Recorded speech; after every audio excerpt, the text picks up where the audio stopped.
Анимашн хиймэх салбар орчин үеийн зах зээл нэлээдгүй том байр суурь эзэлдэг болсон. Гэхдээ Монголд нэг үнэлэгддэг санагддаг. Жишээ нь гэвэл Монголд хүүгэлдийн кино зөвхөн хүүхдүүдэд зориулагдсан гэсэн ойлголт хэтэрхий дэлгэрсэн. Монголын анимашн салбар маш муу гэдгийг бид маш сайн мэднэ. Одоо зарим хүмүүс комментэн дээр улсад оромжлоо гэж орж иж магадгүй л дээ. Гэхдээ та нар энийг хайрцуулаад хаад үзэлтэй. 1980 онд монголчууд их цагаан ашиг их стоп моушн анимашныг анх хийж байсан. Гэтэл цаана 1980 онд Япончууд Астро Boy-ын шинжлэхсэн хөлбөр бас дээрэс нь бидний хүүхэд настай маш салшгүй холбоотой Доремоныг хийж байсан. Эннээс 6 жилийн дараа 1986 онд монголчууд баримлын шавраасаа салааг байхад Япончууд бидний хайрд Dragon Ball-ыг хийж байсан. Зя тэгвэл дэлхийн бөмбөрсгийн нөгөө тал Европчууд 1984 онд алдарт Transformers-ыг хийж байсан. Америк болон Японтай Монголыг харьцуулах нь үнэхээр утгагүй хэрэг. Тиймээс энэхүү яриагаа ингэж дуусгая. Би саяхан ChatGPT-гээс дэлхийн топ 5 анимашныг асуутал надад нэг ийм анимашнуудыг хэлж байна.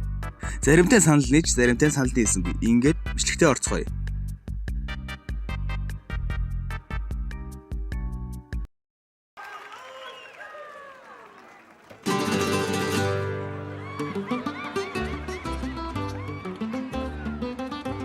What color is the sky? Ay mi amor, ay mi amor.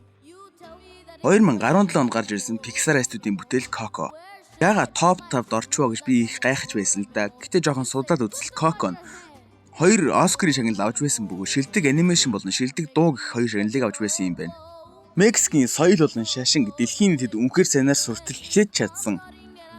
Тийм л учраас энэхүү жагсаалтын 5 дугаар байранд орж байна. You're my favorite deputy. You've got a friend in me. 1995 оны дэлхийн хамгийн анхны 3D анимашн бүтээл болох тоглоомын түүх. Тоглоомын түүхийг манай үеийнхэн гэлтгүү манай дээд үеийнхэн ч гэсэн үзсэн байдаг. Анх гарч явахдаа дэлхийн нийтийг жинхэнэ утгаар нь бүүм хийсэн нэлээдгүй шинэлэг бүтээл байсан. Тоглоомын түүхийг гаргахын өмнө бүхий л алдартай студиуд анимашнгаа гараар зурж хийдэг байсан. Тоглоомын түүх нь хамгийн анхны компьютер ашиглаж хийсэн 3D анимашн бүтээл юм. Энүүгээрээ ч дэлхийн анимашн салбарын шинэ нэр үеийг эхлүүлсэн байдаг. Тийм л учраас энэхүү жагсаалтын 4-р байранд орж байна.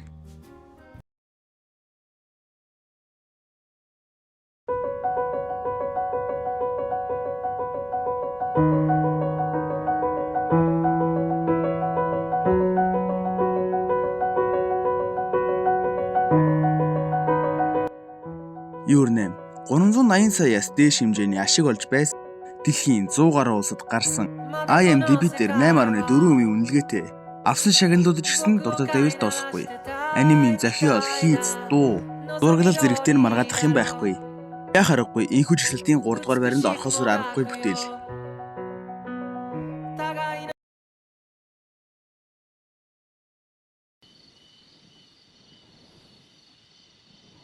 Hakuna Matata. What a wonderful phrase. 1995 онд гарч байсан Аратны хаан Арслан. Бидний дунд энэхүү киног үзээгүй баг байхгүй. Авч байсан онцлог шагналуудыг энэ дурдвал 2 удаагийн Оскарын шагнал, 1 удаагийн Грэммигийн шагнал хүртэж байсан юм байна. Нийт олсон ашиг нь хүртэл аимшигтай их 2025 оны байдлаар 1.9 тэрбум $. Олсон байна. Гэхдээ хувьдаа бол би 2 дугаар байранд орсонд нэлээд их гайхаж байна.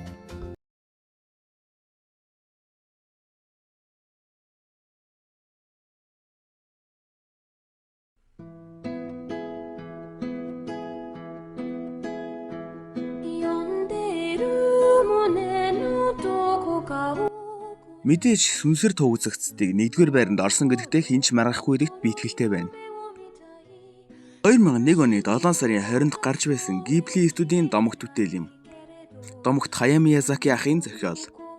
Хаяо Миязакигийн бүтээлийг Монголд үзэж байгаагүй битгий л харж байгаагүй хүн байхгүй байх. Монголд ч гэлтгүй дэлхийн нийтэд үнэхээр алдартай бүтээл. Тийм л учраас энэхүү жагсаалтын 1-р байранд орж байна. Яа бичлэгийг ингээд дуусгая дөө. Би яагаад энэ анимыг цаашаас явахж ярьсангүй гэвэл би цаашдаа Ghibli-гийн бүтээлүүдээр нэг гоё бичлэг хийж бодож байгаа. Гэхдээ ер нь тийм анийн тайлбар маягийн биш. Анимын доторхыг ухдаг бичлэг хийж байгаа. Тэгээ өөр нь ухдаг. Тэгээд энэхүү бичлэг таалагдсан бол та бүхэн лайк болон subscribe-аараа дэмжиж өгөөрэй. Баярлалаа.